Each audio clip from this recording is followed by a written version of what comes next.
네, 계속해서 베이직 프로퍼티를 보도록 하겠습니다. 기본적인 DTFT의 특성들을 이제 볼 텐데요.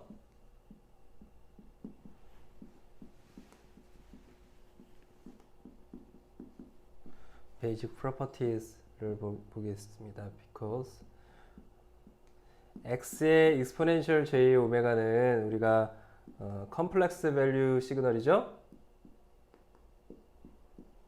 복소수 시그널입니다. 그래서 복소수를 가지기 때문에 우리가 실수부와 허수부로 표현해 줄 수 있어야 돼요. 이 시그널을 우리가 x의 익스포넨셜의 j 오메가라는 시그널 안에는 실수부 시그널과 실수부 시그널로 표현되는 실수값들과 그 다음에 허수부 시그널로 표현되는 실수값, 허수부 시그널을 표현하기 위한 이 값은 실수값을 가지는 거죠.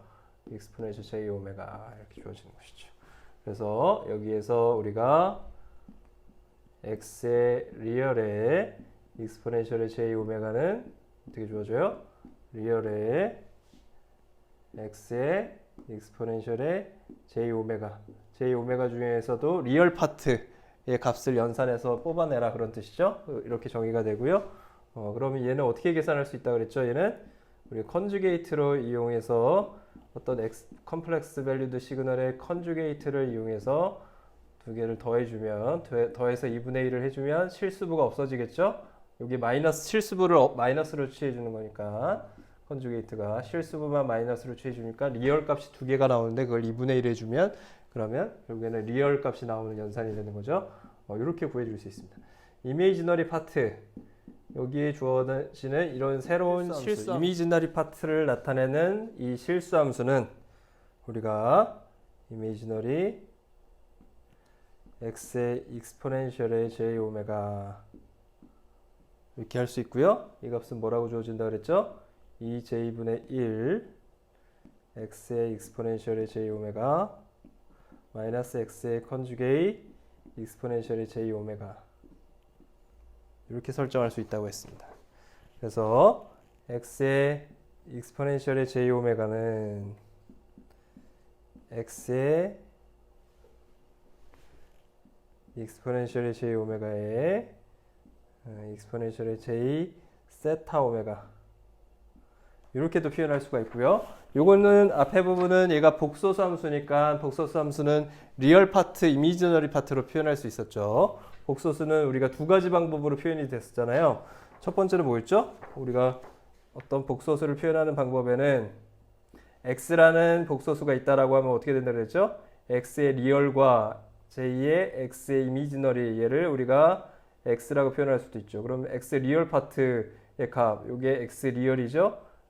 그리고 요 값을 요 실수값 x 이미지너리 파트 값 요걸 우리가 이미지너리 파트 값이라고 할 수 있을 거예요. 이렇게 좌표 평면에서 표현하면 리얼과 이미지너리 축에 대해서 실수가 두 개 생기죠. 실수축이 두 개가 생기고 xr과 xi로 어떤 복소수 x를 표현할 수 있단 말이에요. 다른 한 가지 방법은 뭐였어요? 다른 한 가지 방법은 뭐였죠? 복소수를 이 리얼 이미지너리 좌표 평면 위에다 놓으니까 얘를 이렇게 표현할 수 있죠. 매그니튜드와 이거의 매그니튜드, x의 매그니튜드하고 그죠? 그리고 요 세타로 표현할 수 있었죠. 0하고의 각도를 표현하는 세타로 표현할 수가 있었습니다. x의 세타 값을 이용해서 우리가 어떻게 표현해 주죠? 얘를 x 절대값의 익스포넨셜의 j 세타다 이렇게 표현해 줬어요. 이 지점을 다 이렇게 표현해 줬습니다. 얘도 뭐라고 표현할 수 있는 거예요? 얘도 x라고 똑같이 표현할 수 있는 거죠. 결국에 얘랑 같은 것이죠. 그죠? 복소수 표현 방법에서 두 가지 방법을 이용할 수 있습니다. 이렇게 우리가 평면 좌표계에서 생각하는 리얼과 이미지너리를 갖다 각각 실수 버스부를 구하는 방법이 있고요. 그리고 이런 극좌 표계를 이용해서 우리가 절대값 그 매그니튜드와 복소수의 그다음에 페이즈 리얼 파트의 0인 축일 때 이 축에서부터 얼마만큼의 세타 값을 가지느냐를 가지고 우리가 표현할 수 있었죠. 이것도 그런 방법입니다. 그래서 익스포넨셜의 j 오메가 요 x 값이 이게 함수죠. 오메가에 대한 함수긴 한데 아무튼 얘는 복소수 값으로 주어지는 거죠. 그러니까 매그니튜드하고 그거의 세타 값. 근데 각각의 그 매그니튜드와 세타 값은 오메가의 함수가 되겠죠. 그렇죠? 오메가의 함수로 주어지는 이런 값으로 생각을 합니다. 그래서 얘를 우리가 매그니튜드와 페이지 스펙트럼이라고 얘기를 해요. 얘를 우리가 뭐라고 하냐면 얘를 실수 버스브 그렇게 리얼 파트, 이미지너리 파트 그렇게 얘기할 수 있는 거고요. 이렇게 표현하는 방법을 우리가 극좌표계로 표현하는 방법이라고 하고 얘를 뭐라고 하냐면 매그니튜드와 페이지 스펙트럼이라고 각각 얘기를 합니다. 얘를 매그니튜드라고 얘기하고요. 매그니튜드 스펙트럼이라고 하고요.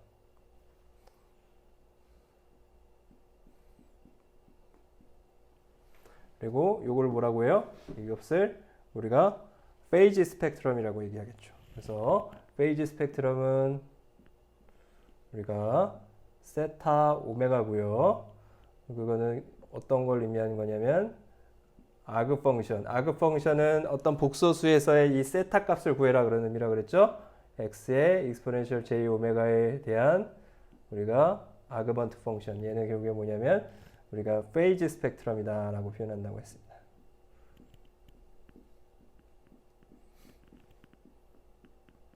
네, 이렇게 여러분들 기억을 하시면 될 것 같고요. 그럼 이제 우리가 알아봐야 될 것은 요 XR, XI하고 요 X 절대값하고 세타의 관계가 있죠. 마찬가지로 여기서도 리얼 파트의 시그널과 이미지너리 파트의 시그널 그리고 매그니튜드 시그널과 스펙트럼과 페이지 스펙트럼이 각각 어떻게 되는 거죠? 관계를 가지겠죠. 그 관계를 여러분들 다시 한번 정리해 봅시다. 뭐 아주 쉽죠? 어렵지 않죠? 저기서 우리가 직각삼각형의 피타고라스 정리에 의해서 그게 결정이 되겠죠? 피타고라스 정리와 코사인에 의해서 결정되겠죠. 코사인 그렇게 탄젠트 값에 의해서 저 세타 값에 대해서 우리가 각각의 리얼 파트, 이미지너리 파트를 정의할 수 있을 겁니다. 그러면 그거를 중요하기 때문에 많이 쓰이기 때문에 한 번 더 쓰겠습니다. 한 번 더 쓰면 결과적으로 우리가 리얼 파트, 이미지너리 파트는 어떻게 표현드릴 수 있냐면 익스포넨셜의 j 오메가에 이거는 x 익스포넨셜의 j 오메가 코사인의 세타 오메가 그리고 x의 이미지너리 파트에 익스포넨셜의 j 오메가 x의 익스포넨셜의 j 오메가 사인의 세타 오메가 이게 주어진다는 것이죠. 이렇게 표현할 수 있겠죠. 그죠? 맞습니까? 우리가 이렇게 직각좌표계로 나타내면 그렇죠? 평면좌표계에서 우리가 극좌표계로 바꿀 때 XR의 값은 어떻게 구해줘요? 사인의 세타를 구해주면 되는 것이고 XI는 매그니튜드 값에다가 코사인을 구해주면 되는 것이죠. 그러면 여기 리얼 값의 좌표가 나오죠. 리얼 좌표는 코사인을 곱해주고 매그니튜드에다가 그리고 이미지너리 파트는 매그니튜드에다가 사인 세타를 곱해주면 나오게 될 것입니다. 맞습니까? 이해되죠? 네, 그리고 또 다른 한편으로 우리가 매그니튜드를 어떻게 구해줘요? 매그니튜드의 제곱은 우리가 어떻게 생각할 수도 있냐면 컴플렉스의 매그니튜드의 제곱은 결국엔 x의 익스포넨셜 j 오메가에다가 x의 컨주게이트를 곱해서 곱해주는 거랑 같았죠? 익스포넨셜 j 오메가. 왜? 왜 그랬죠? 매그니튜드니까 결국에는 어떻게 되는 거죠? 얘는 이거의 리얼 파트, 이미지너리 파트에서 둘 다 제곱해가지고 더해주면 되는 거였죠? 맞습니까? 그래서 이 값이 의미하는 바는 리얼의 익스포넨셜의 j 오메가 이거의 제곱. 이건 각각 실수니까 그대로 제곱해도 되죠. 실수 값이니까. 그리고 플러스의 x 이미지너리 파트의 익스포넨셜 j 오메가 그거의 제곱 이렇게 주어지겠죠. 이번에는 세타 값을 구하려면 탄젠트 세타의 오메가 값은 세타 오메가를 구하기 위해서 우리가 탄젠트를 구해줄 수 있죠. 탄젠트는 어떻게 돼요? x의 리얼의 익스포넨셜의 j 오메가 x의 이미지너리의 익스포넨셜의 j 오메가 저 직각삼각형 직각좌표계에서 저런 이런 결과를 우리가 얻을 수 있겠죠. 맞습니까? 저 각각의 XR, XI를 우리가 X 리얼의 익스포넨셜 j 오메가로 바꿔주면 이런 결과들을 얻을 수 있을 겁니다. 결과적으로 세타 오메가 값은 어떻게 얻을 수 있죠? 탄젠트 인버스를 양변에다 해주면 탄젠트 인버스 펑션의 요놈으로 우리가 구할 수 있겠죠. 그렇게 해서 우리가 그걸 계산해 주면 실제로 이 세타 값을 구할 수가 있다는 얘기죠. 여기까지 잘 따라오셨나요? 네. 그러면 우리가 중요한 건 이런 개념들을 잘 아는 것도 중요한데 실제로 그것들을 표로 만들어 가지고 표를 증명해 보고 그렇게 이해하는 과정들이 필요하게 됩니다. 그래서 테이블 3.1을 보시면 우리가 어떤 리얼 펑션들에 대해서 리얼 시퀀스에 대해서 리얼 시퀀스 xn에 대해서 주어지는 테이블들이 있습니다. 특성들, 프로퍼티들을 쭉 다 정리해 놨죠. 그리고 테이블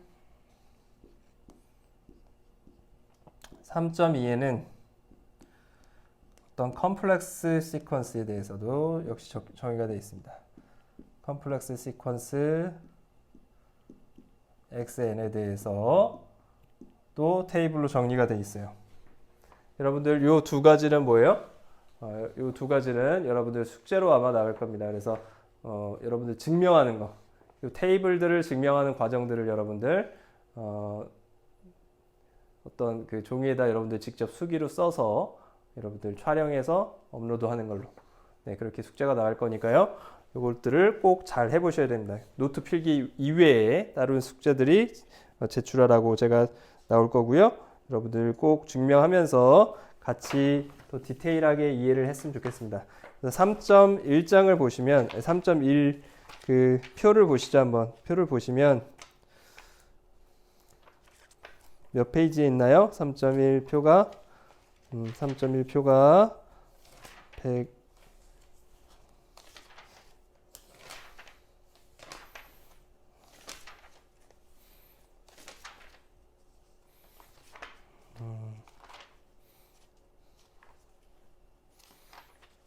이미 찾으셨나요? 3.1 표가 네, 98페이지에 있나요? 100페이지 앞에 있었군요.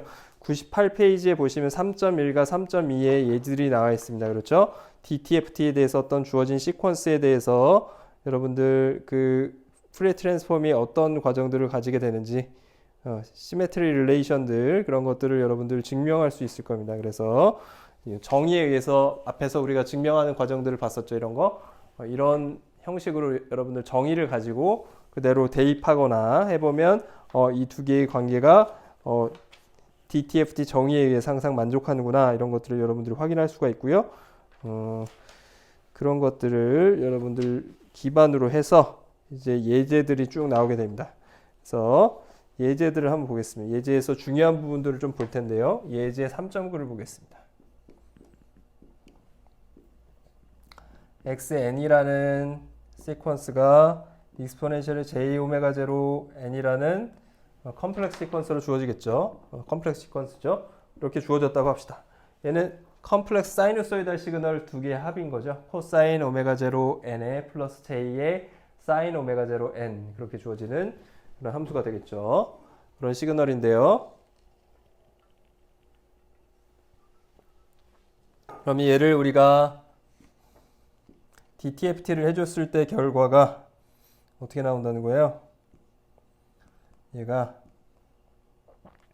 k 이퀄 마이너스 무한대에서부터 무한대까지 2파이의 델타의 오메가 마이너스 오메가 제로 플러스 2파이 k 이렇게 나온다고 합니다. 오메가 제로는 마이너스 파이에서부터 파이까지만 값을 가진다 라고 정의하고요. 자, 그러면 어떻게 되는 것이죠? 얘를 우리가 오메가를 그려보면 오메가에 대해서 이 시그널을 한번 그려봅시다. x의 익스포넨셜 j 오메가를 그려보면 어떻게 그릴 수 있을까요? k 값은 2파이의 배수만큼 들어가는 거니까 각각의 2파이만큼씩 계속 반복되는 거죠. 2파이가 있으면 여기 파이 3파이 이렇게 있을 겁니다. 여기도 마이너스 파이, 마이너스 2파이, 마이너스 3파이 이렇게 있으면 오메가 제로 값은 파이에서 마이너스 파이에서 파이까지만 값을 가지는 값이죠. 그럼 오메가 제로 값을 빼줬다는 얘기는 여기는 임펄스의 오메가죠. 임펄스 오메가니까 원래 이런 값이죠. 이런 값인데 여기다가 k 값이 만약에 0일 때는 어떻게 돼요? 2파이 k는 없죠? 0이죠? 그러니까 이 값에다 오메가 제로만큼 시프트 해준 값이라는 얘기잖아요. 오메가 제로만큼 시프트 해줬다. 오메가 제로가 만약에 여기 있다 라고 생각을 하면 오메가 제로가 이 지점이다 라고 생각을 하면 오메가 제로가 마이너스 파이에서 파이까지라고 했으니까 k 값이 0일 때는 어떤 그림이 그려지는 거죠? k 값이 0이게 되면 그럼 이게 0이고 오메가 마이너스 오메가 제로니까 임펄스의 오메가 마이너스 오메가 제로 여기 있는 놈이 되겠죠. 그 놈의 전체 넓이는 얼마가 되는 거예요? 그래서 2파이가 되겠죠. 그래서 결과적으로 임펄스가 오메가 제로인 지점에서 이렇게 만들어지고요. 그거에 요 화살표는 뭐예요? 오메가 제로 지점에서 매그니튜드가 무한대가 되지만 전체 넓이는 2파이죠. 그래서 2파이에다 이렇게 화살표를 갖다 놓는 걸로 우리가 임펄스를 표시한다고 했습니다. 그럼 k 값이 1일 때는 어떻게 돼요? k 값이 1이면 요 값을 어떻게 주는 거죠? 똑같죠. 오메가 제로 값은 요거랑 똑같을 거고요. 거기다 k 값이 1이면 플러스 2파이를 해줍니다. 플러스 2파이 해줬다는 얘기는 왼쪽으로 2파이만큼 이동한다는 얘기예요. 그렇죠. 마이너스 2파이만큼 기준으로 0이 이동되겠죠. 0 지점이 마이너스 2파이 지점으로 이동하니까 얘는 뭐가 되죠? 요런 여기서 마이너스 2파이 플러스 오메가 제로가 될 겁니다. 그래서 크기는 똑같을 거고요. 요런 그래프가 그려지겠죠. 맞습니까? k 값이 1일 때 얘는 지금 보시면 k 값이 1일 때로 표시가 되겠죠. 얘는 k 값이 1일 때 이렇게 주어질 거고요. 얘는 k가 0일 때 이렇게 주어지는 함수가 주어질 겁니다. 여기까지 따라오셨나요? 그럼 k 값이 마이너스 1일 때는 어떻게 돼요? k 값이 마이너스 1일 때는 2파이를 빼준다는 얘기는 2파이만큼 더 더해주는 거니까 0지점이 2파이로 가고요. 결국에 2파이 플러스 오메가 제로 요 지점이죠. 여기서 역시 이런 값을 가지게 될 겁니다. 그래서 이 지점은 2파이 플러스 오메가 제로고요. 쭉 빼주면 이게 의미한 바는 2파이 플러스 오메가 제로가 되겠죠. 여기는 뭐예요? 여기는 마이너스 2파이 플러스 오메가 제로가 될 겁니다. 이해되시죠? 그래서 주기적으로 임펄스를 가지는 2파이의 주기를 가지고 우리가 주기성을 가지는 periodic impulse train이라고 합니다. 이를 임펄스 기차라고 해요. 그죠? 임펄스 시그널 기차라고 표현을 합니다. 그래서 우리가 얘를 주기적인 임펄스 트레인이라고 얘기를 합니다. 주기는 얼마예요? 주기는 2파이를 가지는 이런 시그널들을 가지는 것이 확인이 됩니다. 그래서 우리가 DTFT 결과는 항상 뭐가 된다 그랬죠? DTFT 결과는 주기성을 띈다 그랬죠. 2파이의 주기성을 띈다 라고 우리가 그걸 증명했습니다. DTFT는 디스크리트한 버전의 우리가 타임 도메인 시그널을 어떻게 준 거죠? 주파수 영역으로 바꾸면 주기성을 띠게 됩니다. 앞에서 얘기했던 타임 프리에이 시리즈는 어떻게 됐어요? 시간 영역에서 주기성을 띠면 그러면 어떻게 됐죠? 주파수 도메인에서 디스크리트한 스펙트럼이 만들어지죠. 그거랑 정반대죠. 그죠? 항상 이렇게 쌍을 지니고 있습니다. 쌍을 지니고 있고요. 프레 트랜스폼은 항상 그 특성이 대칭되게 만들어집니다. 굉장히 재밌죠? 시간 영역과 주파수 영역 두 가지가 항상 대칭을 이루고 우리가 그런 관계들을 가지는 것을 관찰할 수가 있게 됩니다. 자, 그러면 증명을 한번 해볼게요. 이게 이제 책에서 주어진 내용이고요. 이렇게 주어진다고 했을 때 얘가 이렇게 되는 것을 증명해봐라. 그것이 이제 문제죠. 그러면 우리가 증명을 해보겠습니다.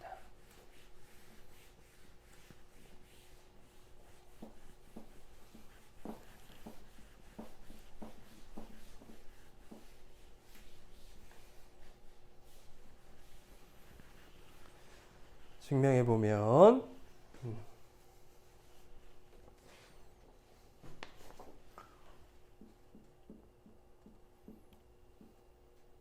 우리가 xn 값을 2파이분의 1에 어떻게 정의했었죠? 마이너스 파이에서부터 파이까지 그렇죠? 인버스 DTFT 값을 우리가 이렇게 정의했었죠? 여기다 x의 익스포넨셜 j 오메가를 집어넣어주면 되는 거죠? 익스포넨셜 j 오메가 뭐죠? 오메가가 여기서 뭐였죠? 시그마에 이렇게 주어진다 그랬죠. 근데 K가 K로 해주면 되죠. 우리가 밖에는 N으로 정의를 했으니까 밖에 익스포넨셜에 J 오메가 N이 붙을 거예요. 그렇죠? 인버스 DTFT 정의에 의해서. 그러니까 여기는 K로 이 앞에 문제에서 주어진 걸 그대로 써도 되겠네요. 2파이의 인버스에 오메가 마이너스의 오메가 제로 플러스 2파이 K 이렇게 정의할 수 있을 거고요. 이거에다가 뭘 곱해줘요? 익스포넨셜의 J 오메가 N의 전체 주파수에 대해서 인테그럴 해준 거. 요게 IDFT의 정의죠. 요게 이제 XN 값하고 똑같이 주어지면 이걸 풀었을 때 그러면 이제 증명이 되는 것이죠. 두 개의 관계가 얘가 타임 영역이면 주파수 영역은 이렇게 주어지는구나 우리가 확인할 수 있는 거죠. 해봅시다. 그러면 이렇게 주어지는 것이 맞는지 실제로 해보면 우리가 주파수와 타임의 인덱스 두 개를 인테그럴과 서메이션을 순서를 바꿔주죠. 그럼 마이너스 파이에서부터 파이까지 2파이, 2파이는 상수니까 둘 다 밖으로 나가서 없어지고요. 그럼 남는 것이 임펄스의 오메가 마이너스 오메가 제로에 플러스 2파이 k에 익스포넨셜 j 오메가의 n의 d 오메가가 될 겁니다. 그렇죠? 그러면 얘를 계산해 주면 결과적으로 우리는 생각할 수 있는 것이 지금 파이 값이 어디서부터 어디까지죠? 오메가 값이 어디서부터 어디까지죠? 오메가가 마이너스 파이에서 파이까지만 우리가 적분을 해주죠. 어떤 시그널을? 이 시그널을 적분을 해줘요. 이 시그널이 K 값이 만약에 K 값이 다른 지점에 있다. K 값이 0이 아니다. 0이 아닐 때는 어떻게 될까요? K 값이 0이 아닐 때는 어떻게 되죠? 얘가 지금 어떤 시그널이었어요? 요 시그널이잖아요. 요 시그널. 그죠? 요 시그널입니다. 요건 어떻게 되죠? K 값에 따라서 이렇게 주어지고요. 오메가 제로가 K 값이 0이면 여기 있는 거고요. K 값이 2파이, 마이너스 파이, K 값이 1, 마이너스 1일 때는 어떻게 되죠? K 값이 마이너스 1일 때는 여기 있는 거죠. 근데 지금 적분을 어떻게 해요? K 값에 따라서 이거의 모양이 달라지는데 지금 적분해주는 구간이 어디죠? 오메가에 대해서 적분해주는데 오메가에 대해서 얘를 적분해 줄 건데 적분 구간이 어디예요? 마이너스 파이에서부터 파이까지만 적분을 해주잖아요. 그죠? 적분 구간이 마이너스 파이에서부터 파이까지만 적분을 해줄 거예요. 나머지는 신경 쓰지 않고 요 안에 있는 들어오는 저 임펄스 값에 대해서만 값을 가지겠죠. 나머지는 다 어차피 적분이 구간이 아니니까 의미가 없겠죠. 그래서 결국엔 얘가 뭐죠? K 값이 0이 아닐 때는 요 놈의 값이 요 값이 뭐가 되죠?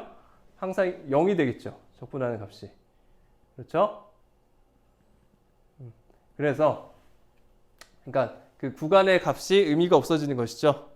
맞습니까?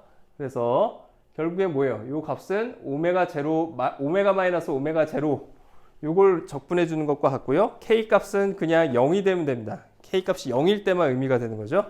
의미 있게 되는 것이죠.